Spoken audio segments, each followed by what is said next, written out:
by looking in the camera, it looks like we're freezing or something. Well, we're just not used to the 50-degree temperature. But hallelujah that it is finally here. Right. I love fall.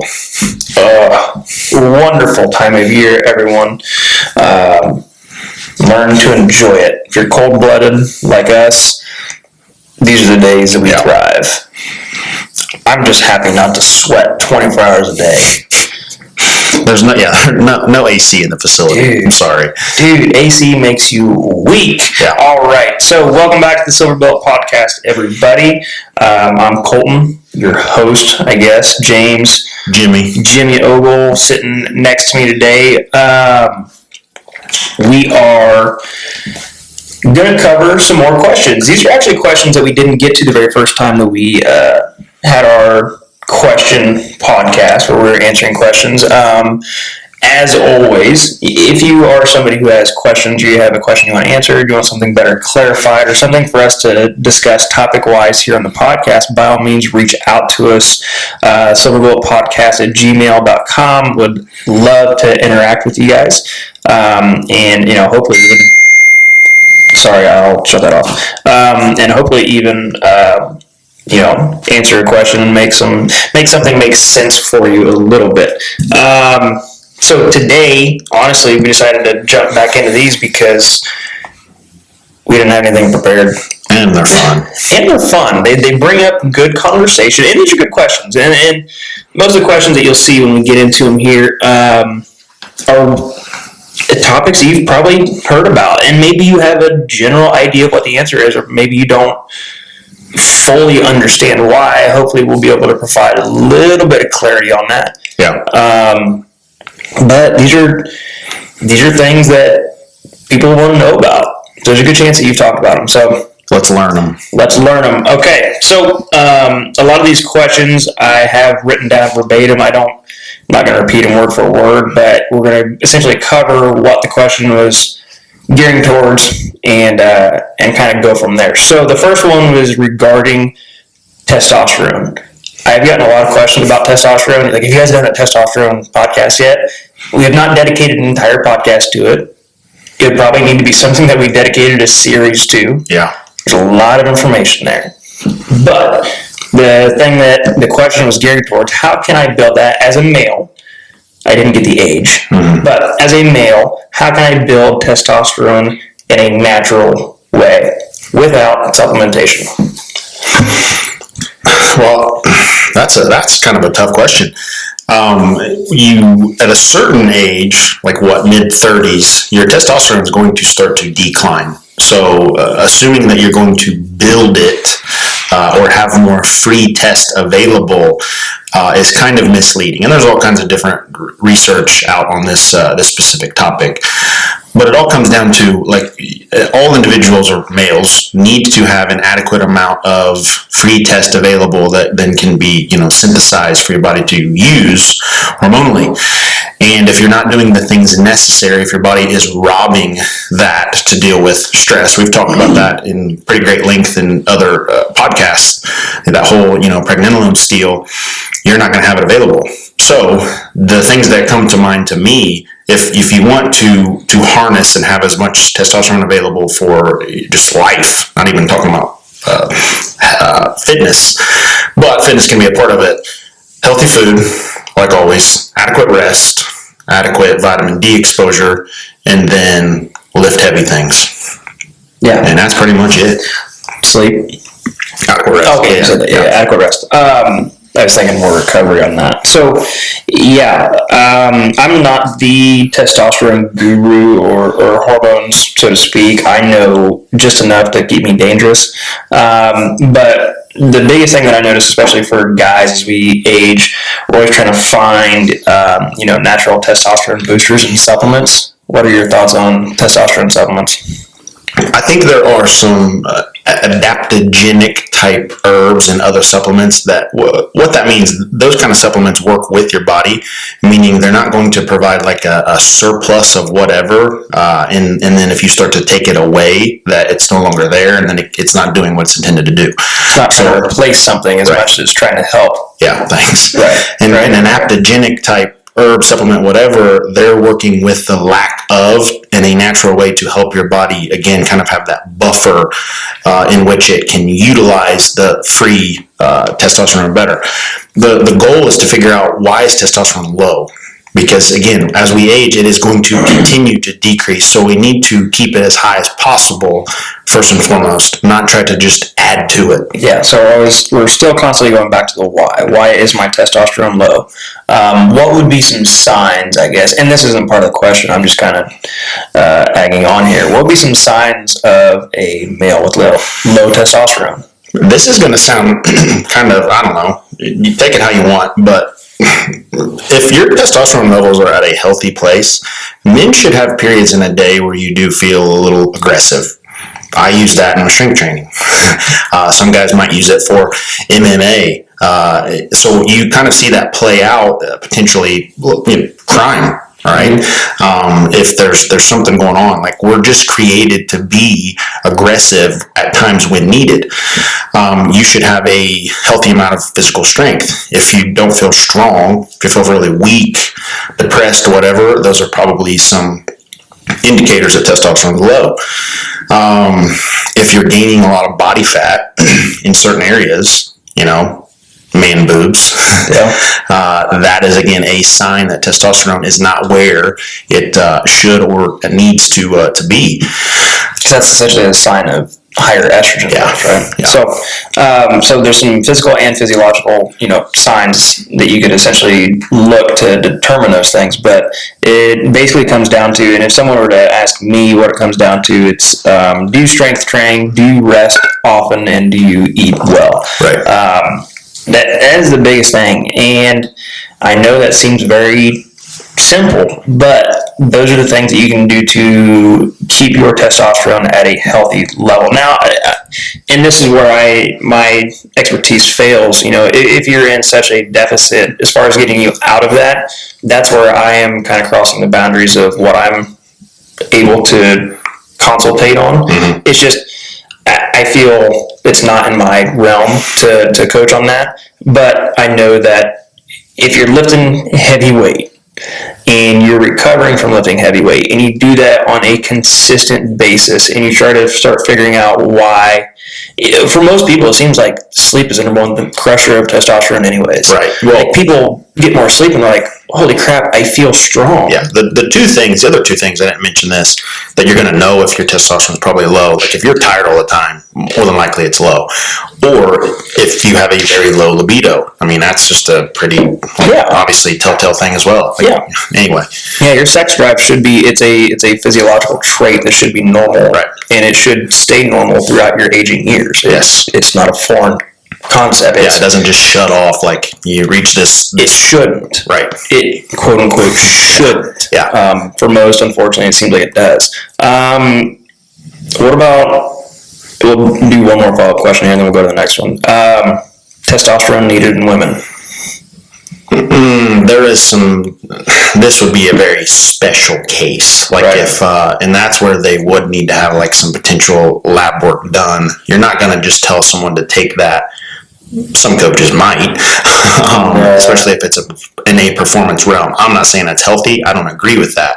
But if a female is so far out of balance hormonally that they might in fact need to supplement in a form of, whether you're taking a testosterone supplement itself or taking things that will help aid in kind of bridging that gap, just to get the other things to come down, whether it's estrogen, estradiol, whatever else. The only reason I ask is just because, hormones in general are a very synergistic regulating company. Like, everything has to be regulated in and of itself. Right. And so for a lot of people, it's like, oh, I'm low on testosterone, I'll just take testosterone. Like, it's not how the body goes about re-regulating, because essentially you're giving something that it doesn't produce anymore. If you take it away, it's gone.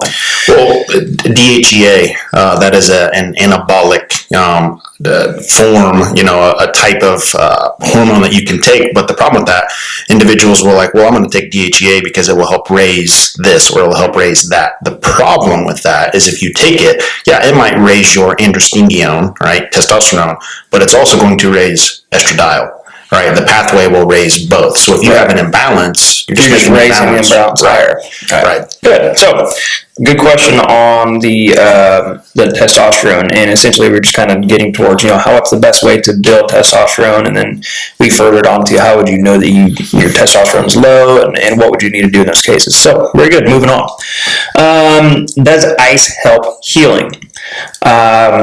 This is one of my favorite ones to go with here, because the old adage and a lot of the old methodology that we were taught, ironically coined by the same person who came back years later and negated his findings, was that ice was needed to help recovery immediately after a workout or immediately after an injury or post-trauma or something like that.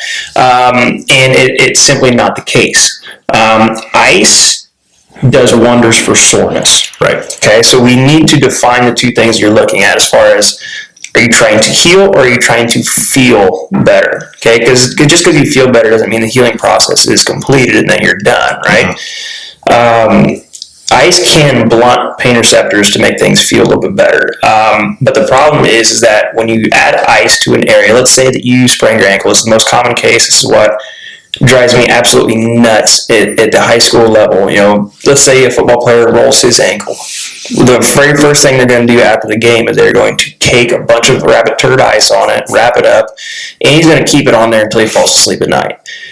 It's essentially the worst thing that you can do, because while you're throwing all the ice on there, you are vasoconstricting a lot of blood vessels in the area that is needed in order to send nutrients, send white blood cells, send the inflammation to that area so that it can kickstart the healing process. Inflammation is needed in that instance. Yeah, we say it all the time, and we have to continue to educate on it. Inflammation is not a bad thing. Right. So this is an acute circumstance here. The ankle roll, we need to promote the inflammation in the area. For most people, it's not an inflammation issue as far as getting inflammation to the system. It's an inflammation evacuation issue, meaning when you have an injury, trying to get it to reduce its swelling at a later time. You're not trying to reduce the swelling before it even occurs, because if it doesn't swell, it's not healing. Yeah. So when people ask me, like, oh, he rolled his ankle this weekend, what should we do? I said, leave it alone. Yeah. You need to allow it to swell. That way it can heal quicker. All right? It's not going to, the ice, once again, is a helpful tool to manage pain. So if it gets to a point where pain is a problem that you need to manage, that's fine. But you have to ask yourself, as far as, are we trying to promote the healing of this issue, or are we trying to promote the soreness go away? Right. There is a difference, unfortunately. Now, the study that I looked up that actually talks about this, you can look it up on essentially you can type it into Google and you can find it. It's called The Influence of Icing on Muscle Regeneration After Crust Injury to Skeletal Muscle in Rats. So this was the study essentially that came back after the guy that coined the idea that you should ice after a crust injury. It would help promote those things. And actually the findings found that soon after the injury, if you actually applied ice soon after the injury, not only did it considerably retard the muscle regeneration, but it also induced impairment of muscle regeneration along with excessive collagen deposition. So just to know that those are things you don't want to have happen. All right. So the question comes down, does ice help healing? No, ice does not help healing. Ice helps soreness. Right. Ask yourself which one you want. For most people, if you're in a performance realm, that's okay. And think of it this way. If you're a basketball player, let's say you're in game 3 of the finals right now, you're a 5-game series, you're not spending time trying to make your ankle heal. You're trying to reduce the inflammation, trying to get rid of the soreness. You're going to tape that sucker up and you're going to go. Right. And it's going to hurt for months afterwards. But that's a performance thing. That's the reason why they're taping ankles up. If you're a high school athlete in game 2 of the season, and you're just sitting here taking an ice bath, you're dumping your foot in a 5-gallon bucket of ice water because first quarter you rolled it, in my mind, it's one of those silliest things you could do. Yeah, you're wasting ice and you're not helping your ankle heal. Right. All right, good question. Moving on. How would I know if I need to do some hormone consultation or coaching? This one's a little kind of open-ended. There's not really any specifics as far as signs or symptoms or male, female, or anything. This is kind of just a blank, open-ended question. So you're the hormone guy. Kind of give me your thoughts. I've had this. How would you go about it? This question asked so much in the last even few years, and now my thought process on this has changed. It's evolved over time. I think more and more people really just need some quality health or lifestyle coaching. They think or assume because of something they've probably misread or read online that they have hormone issues. Or heard us say. It's a hot topic, yeah. And I do think that some individuals probably could have some hormonal support, but again, through lifestyle coaching.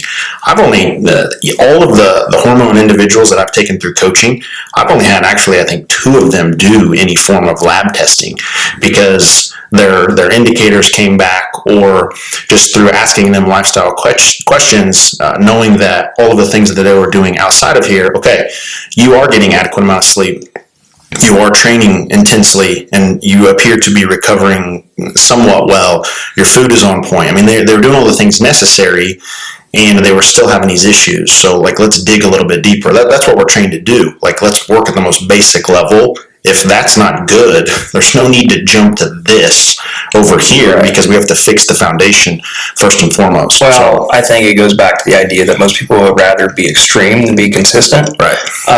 They want to know that, and it seems, and I'm pretty naive to the fact too, but some of us get so wrapped up in our lifestyle that it's like, what's wrong with my lifestyle? Or nothing wrong with my lifestyle, it's something wrong with my hormones. Right. It's like, no, your lifestyle sucks and it causes the issue with your hormones. It's sure. like, oh, right. So me working like crazy and smashing a 6-pack because of how stressed I am every night, that's causing my hormones to have the problem? Okay. Yes, that's a lifestyle problem. Yeah. Okay? But it would appear that, and even in even the nutrition consulting that I do with people and getting very specific with lifestyle stuff, not everybody gets macronutrient profiles from me. A lot of it becomes understanding how to manage cortisol around eating, you know what I mean? And how you can navigate that window. But it's one of those things that it can all come back down to what your life looks like. Right. Because your life drastically looks different than a lot of people. And there's a great chance that it looks different than the Instagram influencers that you follow. And there's a good chance that they are also, struggling with very specific lifestyle things that you deal with. It's just totally different, but lifestyle stuff can be a huge overlooked thing rather than just jumping into a very specific hormone coaching. Anymore, now I ask the question, I just get right to it because I need to know who I'm working with. I ask, have you dealt with the elephant in the room? And, we try to figure out what that thing is. And for some, let's say it's a job in which you work, like you're saying, 14, 15 hours a day, or whatever, right? That's the elephant in the room. Right. We have to deal with that. Or it could be a situation, let's say maybe you're lying to a spouse. I don't know. Or it could be a financial thing. If that's the elephant in the room and you're not addressing that, any form of coaching that I give you, I can't help you out. Because you're not changing the thing that's causing all of the issues anyway. So yeah, for sure. Those things can have a crazy impact on you. Okay, good answer on that one. I like that one. Let's go into another one here. So this one was kind of I have a feeling is geared towards one of our talks about consuming more calories to lose weight. So the question kind of went like this. It says, calories in equals bulking before shredding, ? Essentially, this is not always the case. It really isn't. This is predominantly the case for females that I have experienced, okay? And my experience could be totally different than a lot of other coaches out there, and that's fine. But from what I experienced, especially as you tie in the type of people I work with and the lifestyles that they have, yes, females are chronically undereaters. It does no good that social media has put this kind of information out there that you need to be super thin and you need to take these slim fast shakes and you need to eat your salads and suck on lemons all the time. It's unfortunate that that's the thing that we have to deal with. That is my biggest elephant in the room that I have to identify with with ladies. So a lot of times what needs to happen is we need to get their body out of their metabolically adapted state, meaning they were accustomed to a very small amount of calories. We're going to get them back or close to what their BMR suggests they need. That's their basal metabolic rate. That's the amount of calories that, God forbid, you ever put into a coma. That's how many calories they'd put into your stomach, just to make sure your body functioned properly. And then we would factor in, obviously, their total daily energy expenditure and come up with a calorie number that we needed to get them back to, or at least near. Initially, and I'm talking first couple of weeks usually, but I don't like putting a specific timeline on it, that person gains weight. And it's because their body now feels as though it's in a surplus compared to where it has been. But once it gets used to that surplus coming in, it's like, oh, this is coming in every day. I can actually utilize this. Right. I don't have to store this anymore. Then all of a sudden, your basal metabolic rate essentially can jump, or your body's ability to burn calories increases, and all of a sudden you're hungry a lot. Like, you're just like, I want more food. I need more energy. I need all this stuff. And the body weight that you gained starts to go down, and that kickstarts the weight loss process. Right. And then you start to ride that process out, keeping track of biofeedback markers, making sure your body's not negatively reacting to it. You ride that out by then introducing the deficit. You start taking the calories back away, and you slow that deficit over a 3 to 4 week period. At least this is what I like to do.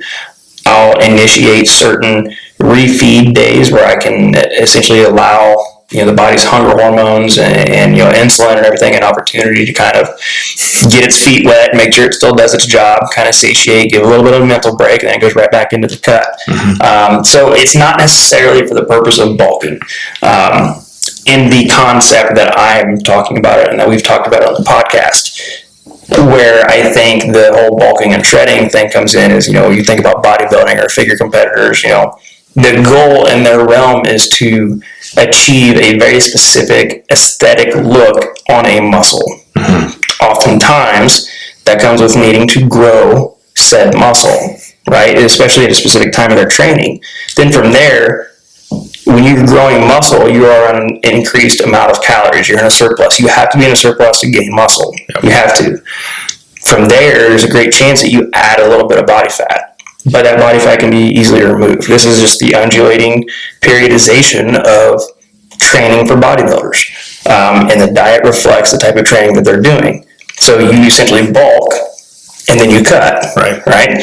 So that terminology is not necessarily incorrect. It's just not exactly applicable to how I'm talking about it with my nutrition clients. Sure. Does that kind of make sense? Makes sense. Yeah. Smashed up. Well, I think the body wants to be super efficient, and that's the thing that just so many of us, we always neglect. Like, if you just continue to starve, eventually your body's going to figure it out, and then all of a sudden you give it a whoosh of calories, and it's like, hey, what the heck's going on here? And it's like, this feels good. Yeah. I don't want to beat a dead horse here, but there are a lot of people that are, especially as you age, and this is no fault to you ladies out there, but especially as you age, if you were overweight, and even slightly, you tend to hold on to a little bit more body fat, and you're like, I've been this same size for years, like 4, 5, 6, 10 years. I've been this exact same size. I can guarantee you've stayed the same size, but your body composition has not stayed the same. Right. I can almost guarantee you, forgive me if this sounds offensive to you, I can guarantee you've gotten fatter. Yep. And the reason being is because being in that caloric restriction that you've been in for such a long time has completely depleted your skeletal muscular tissue. All right? It just essentially means that your body's reversing its composition. It's adding body fat as a preservation method and breaking down muscle tissue via that cool little hormone called cortisol. Now, the ways that you can negate that, hopefully you're somebody doing some strength training. Right. But hear me out on this. If you're strength training and you're still in that deficit, guess what you're not building? You're not building muscle, so I can almost guarantee you that you're staying the exact same. Yeah. So there's people out there that they look the exact same as they had 5 years ago. Right. But I do all this workouts and crazy everything. Well, there's a chance that you either just make really crappy decisions and eat poor food, there's also a chance that you might eat really well and you don't eat at all, and your body is struggling just to maintain. Right. Yep. A lot of scenarios to work through, especially when you're talking about nutrition and how people train and where their goals are, or where they want to head, and essentially how to get there. Our job is to streamline the process, but we got to know a lot of information before we can even suggest a avenue to take. Yeah. Let's get into one that I know mainstream media has hit, and if you're any kind of magazine reader or you click on those stupid articles on Facebook, they usually use YouTube ads. I'll probably get one on my phone here in a little bit when we're done. Stubborn belly fat. Okay, so the question is that basically verbatim here, they had a really good initial period of losing fat. When they kickstarted a year and a half to 2 years into it, the plateau kicked in. Really dialing in specific things helped, like consistency with the workouts, but biggest problem they're having right now is actually targeting, and they use the word targeting, their belly fat. Okay, and this is a female. This is one that is of helpful information as we go to answer this. So essentially, what can we do about stubborn belly fat? Lose fat everywhere. Yeah. Go ahead. You can keep going a little bit if you want. So we just had a meeting earlier in front of a lot of our before and after pictures, so we can highlight our members' success. And thinking about that with this question, if we look at an individual's after picture, and let's say they did have an aesthetic goal and they lost a lot of body fat, and then we compare that to the before, they didn't just, like, if we reversed that and you gained all of that weight, you didn't just gain it in one area. Yeah. So we're not going to lose it all in one specific area either. The body, we do have a few type of receptors in which fat can accumulate more rapidly, and that's where it's going to be stored for energy purposes. For females, that's the thighs, hips, belly area. It's going to be more subcutaneous fat. Hence, what's the word I'm looking for? What's the cellulite? Yeah. Okay. You get that because it's such a exterior fat. It gives that appearance to it. Okay. Right. Same thing if you look at a baby's butt. Okay. I'm saying that just because I have a baby at home. I do too. It's the same thing. Okay. It's just where the fat currently is present in regards to the muscle. Men are a little bit different. They hold a little bit more viscerally. It's not any better. It's actually worse. Okay, you're actually holding fat on the inner layers next to organs and tissues. Right. That is very healthy. Especially if you ever, and I'm not encouraging anybody to do this, but just to prove my point here, if you ever see a gentleman with a belly, hanging over their belt, it's a little bit more stiff. So if you go poke them in the belly, it's like, oh, that's hard. If you go poke a woman in the belly, it's a little bit more soft. That's the difference between visceral and subcutaneous fat. Good point. Sorry, I don't go do that. That sounds bad, but I'm just trying to paint a picture, I guess. Right. The biggest thing here that we would be remiss if we didn't full out say you cannot spot reduce fat. It won't happen. I don't care how many sit-ups you do, crunches you do, it just doesn't work. Here are the ways to see muscle. Okay, you must be in a caloric deficit so that way you have the opportunity to lose body fat, and you need to make exceptionally good decisions when it comes to dietary consumption, and this goes beyond food. Essentially, if you're in your mid-30s to 50s, if you want to see your abs, you probably shouldn't ever drink alcohol. You should be making sure you get 8 hours of sleep a night. Yeah. And according to a recent study, you better be having sexual relations with your partner pretty often. Yeah, there's so many different types of goals that individuals want to achieve when they come in, and like we said earlier in the podcast, our goal is to help you get to that as quickly as possible. So all of us, ourselves included, we have to have the understanding, the more, I would say, hardcore that your goal is, especially if it's a body fat percentage, the more sacrifice that you're going to have to make. It cracks me up because there's somebody that sent me a link of a 71-year-old African-American lady who's just this little petite thing, and she did 100 pull-ups in a day or something, and she's she's shredded, right? She's jacked. And she goes, and somebody's like, what do you think this girl does every day? And I said, everything you don't. And it's just, yeah. And you're like, well, what do you mean? I said, you take it pretty serious in here. I guarantee you she's 10 times more serious. Right. To the point where she's probably given up relationships. She's probably given up, and this is speculation, obviously. Sure. She might be a saint, got this all figured out. But like for most people who are successful, I think of any successful person, they're giving up a lot of things. And one of them is the relationships with people. Like, who wants to hang out with somebody who's literally going to bring over a Pyrex container of chicken and broccoli every time you hang out? Right. And tell you that, hey, no, I got to go home so I can go to bed so that way I can wake up in the gym. Who wants to hang out with that person? People would rather do those things than do the consistent work needed to those things. Like, you have to understand. Like, I wish that was a disclaimer that every fitness facility in the country said up front. Well, yeah, if you wouldn't want be selling this, a lie. that's what I'm saying. Yeah, and that's how it's just one of those things that you need to know. You cannot spot reduce belly fat. You have to do a lot of things to a very, very, very severe nature that some people would call you obsessed. I would just call you disciplined, but right. It's one of those things. If you really want to see your abs, you need to make sure you train a lot of core stability movements. Mm-hmm. You have to make sure the food is on point. You have to make sure you leave the alcohol alone, especially if you're over 35. This is my opinion. And you got to make sure you're sleeping. Right. You have to. Good one. Next question. Should kids lift weights? Now, I will say my very first thing that I did when I came to Reclaim, that I met James, was I said, look, I know you guys kind of have your thing figured out here, but like, and he laughs at that, hindsight looking back. But I feel like I could offer some training for kids. Right. It was in my realm. So what I used to do a lot of sports performance training at prior facilities. It's something that was needed in the area and it wasn't around. So I started training kids as young as 8 years old, anywhere from 8 to up to high school, and even had a couple of collegiate athletes as well.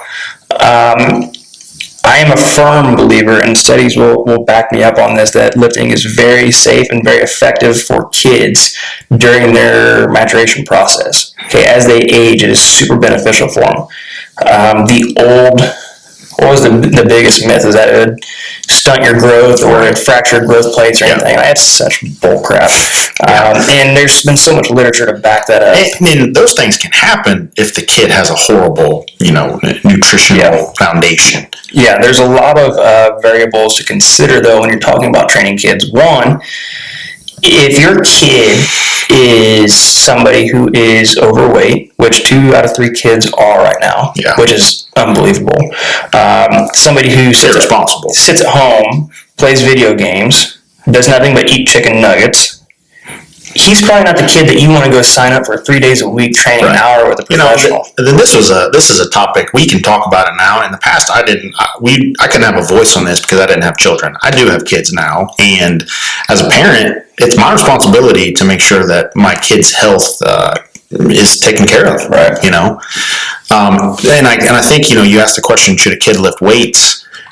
Definitely. Even if they don't do weight training, kids should play. They should be out picking things up and moving stuff around, because that's how they're going to again make sure their body functions properly. Yeah, and so I was throwing out a variable that I considered before I let somebody come in and train. I needed to know even on just our little assessment things that we used to do just to check somebody out, if you are 6 years old and you have 100% lost your efficacy and your ability to do an air squat barefoot, that is a huge, huge, huge red flag. Right. If I'm working with a senior who can't air squat very well, he went through a very long process, probably, of a lot of, maybe working with other people, but he developed bad habits that it can be eventually broken. But if you're very young and your ability to do the most basic foundational movement in the world has been compromised already, that tells me everything I need to know about your ability to lift weights right now.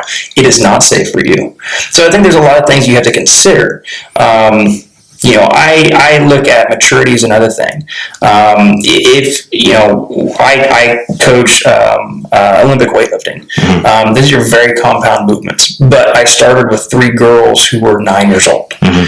And they're now 11, 12. I got one 13-year-old. It's kind of crazy looking back. Yeah.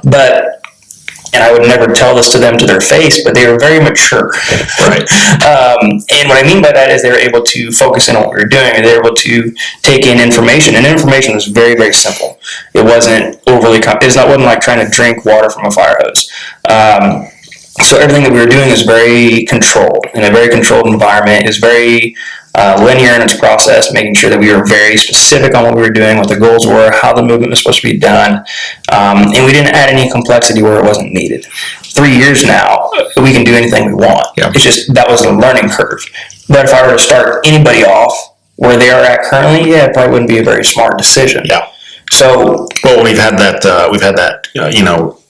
potential opportunity presented to us, and we've turned kids away because they're not ready. Yes, for it. and there's one of those things where it's like I truly wish that I could work with you right now, but there are so many things that would limit our ability to see some progress. Right.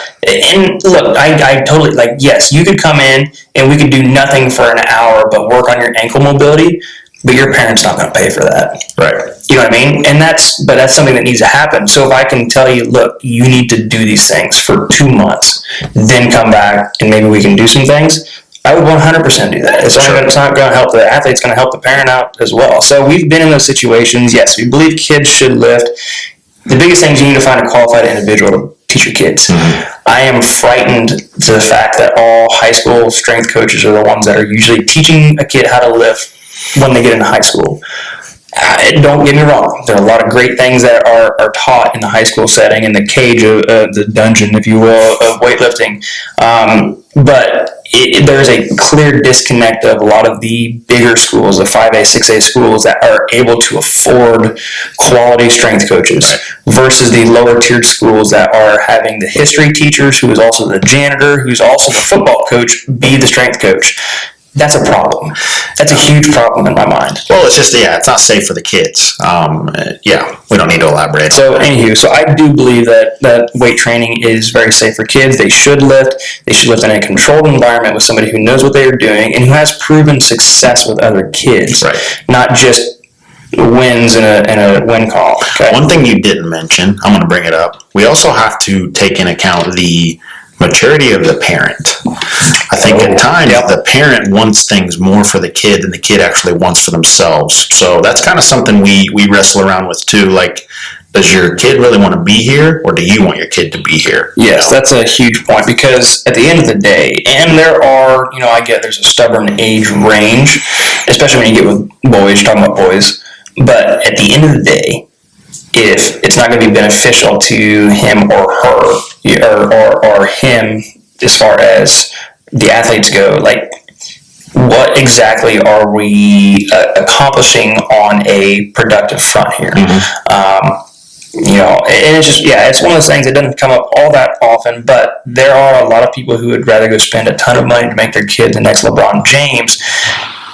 And maybe that kid don't want to be the next LeBron James. Right. You know what I mean? Just one of those things that there are some difficult conversations to have. But it all ties back into, I think kids should lift. It's just a matter of finding somebody who has the know-how, somebody you're comfortable with, mm-hmm, somebody you can have good conversation with. Right. Your kid's coach shouldn't be something that you can't get a hold of. You know what I mean? Mm-hmm. It's something you need to be out to have conversation with all the time. So a lot of different variables, but yes, for sure, I definitely think they should lift.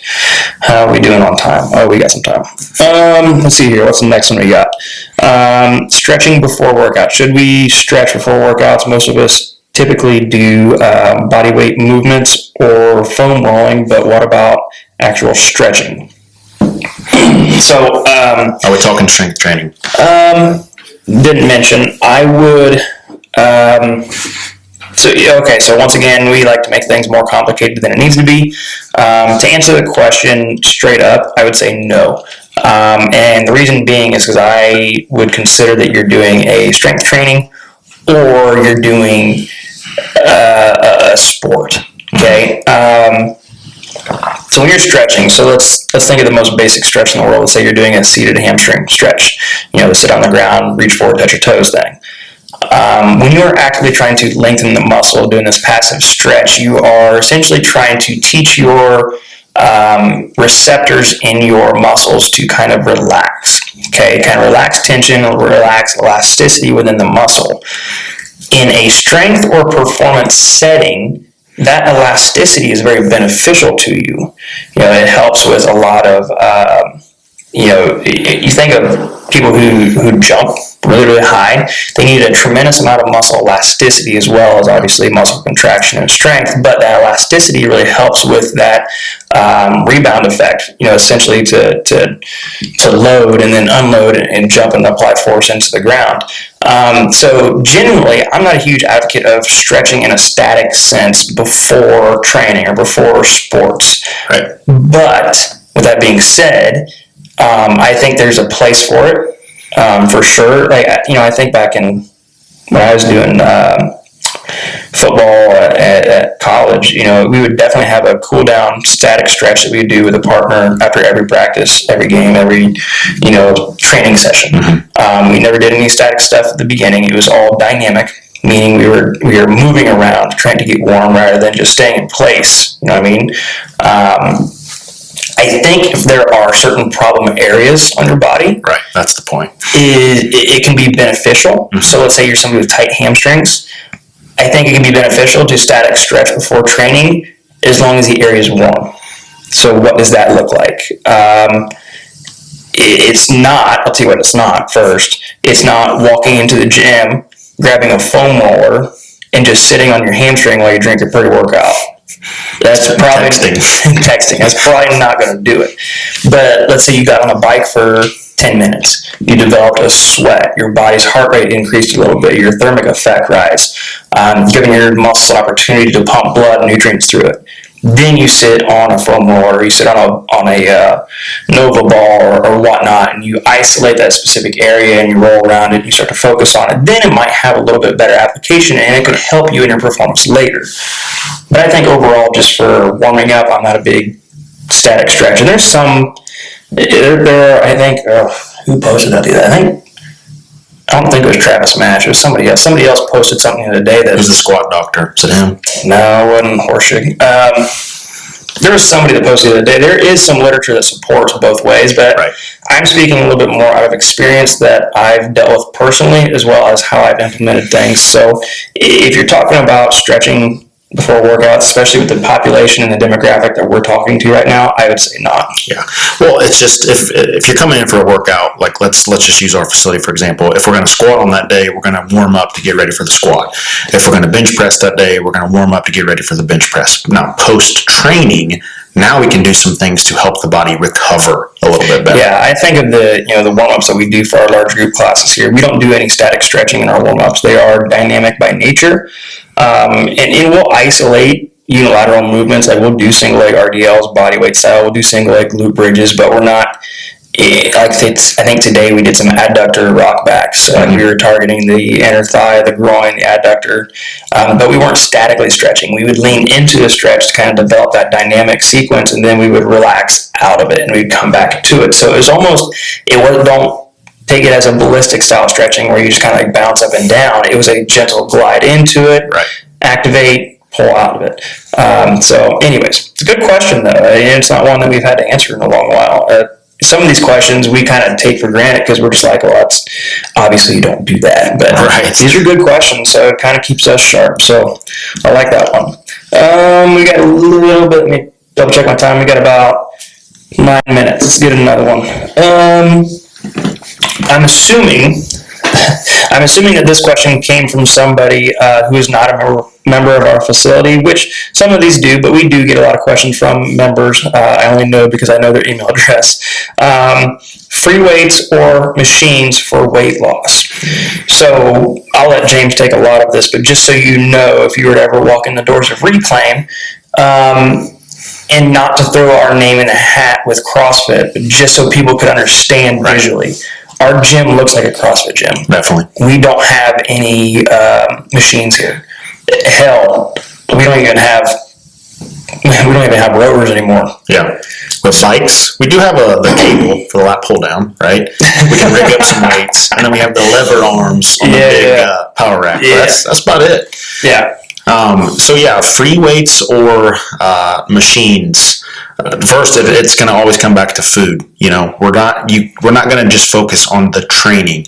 If we only like educate our audience or our members and say like, hey, if you do this type of workout, you're going to see the results that you want, because we're misleading individuals. So if food's not in check, if you're not eating enough or you're not eating appropriately for your body type or your goals, you're not going to lose fat. Keep in mind that this question incorporated that. It said for weight loss. Okay, so in weight loss is kind of vague. We're just kind of assuming that people want to lose body fat. They don't want to lose muscle. So, anyways. So now we talk about the actual training type. We believe, at least I believe, Colton can say what he wants. Anytime that I pick an object up, I now have to use more, if not all, musculature to move it from point A to point B. It becomes a full body type thing. Like let's say a dumbbell snatch or a kettlebell snatch, or even like doing a barbell deadlift or whatever.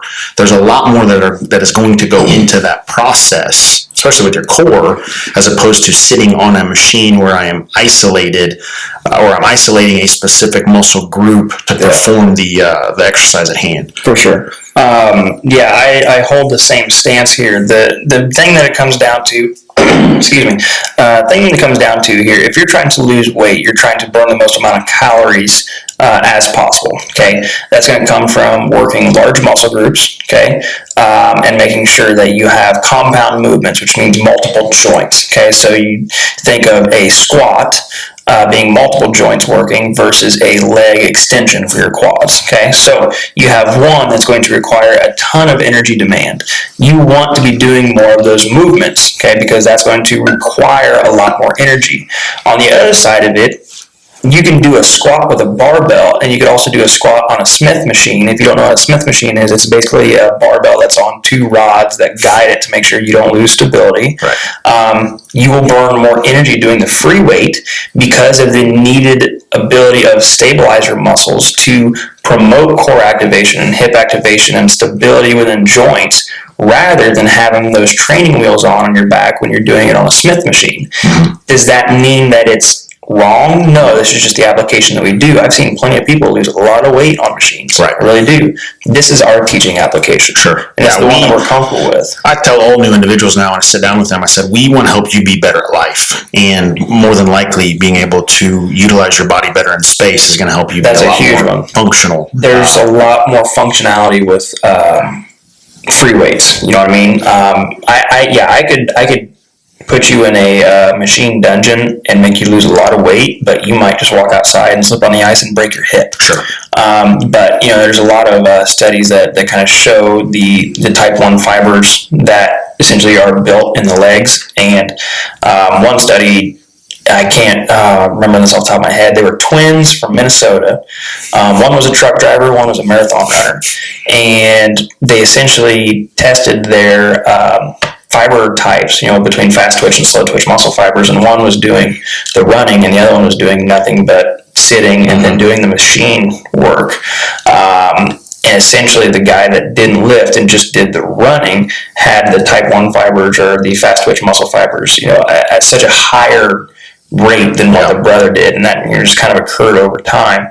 And ironically, I want to say that one of the guys that had the lower end ended up slipping on ice and breaking his leg during that study. Sure. I think there's a note or something on that. So it's just one of those things that, having the ability to squat with a barbell, and you have to have that symphony of balance and activation between large muscle groups, small muscle groups, stabilizers, and whatnot, is your ability to essentially react in a situation like that. Right. Whereas if you've been squatting with training wheels the whole time, you might not get that.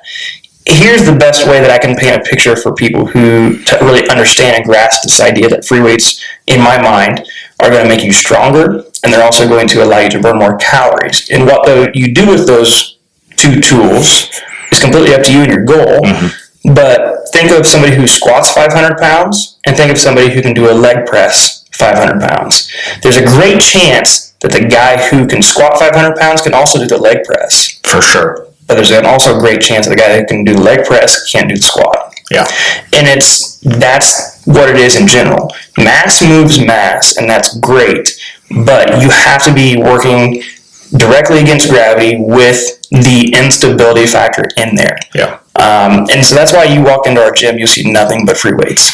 It takes a lot more to coach and to challenge and to make sure that people feel safe while they do it. There's a lot of efficacy that has to be built over time, but we think that, and we've seen that it yields a lot more benefits in the long run as well. Yeah, just in our opinion, it's a superior result, and we think the proof is in the pudding. Proof is in the pudding. You just had to say pudding, didn't you? All right, so we're kind of running down on time, so we'll wrap it up right there, guys. That was good. We'll continue to do more. There's 1, 2, 3, 4, 6 questions I did not end up getting to, so we'll continue to do these as we can. So continue to send us questions if you'd like. I'd love to interact with you and help you guys problem solve. Kind of what we do here is just try to problem solve and make sense of things. Yep.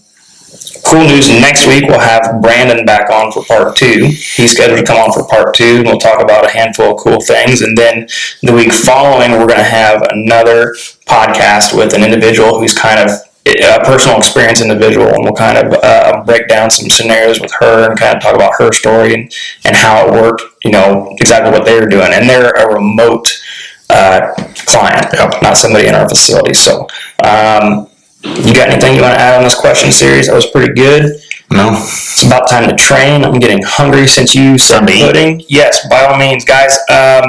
Thanks for tuning in. Hope you guys enjoyed. This is the Silver Bullet Podcast.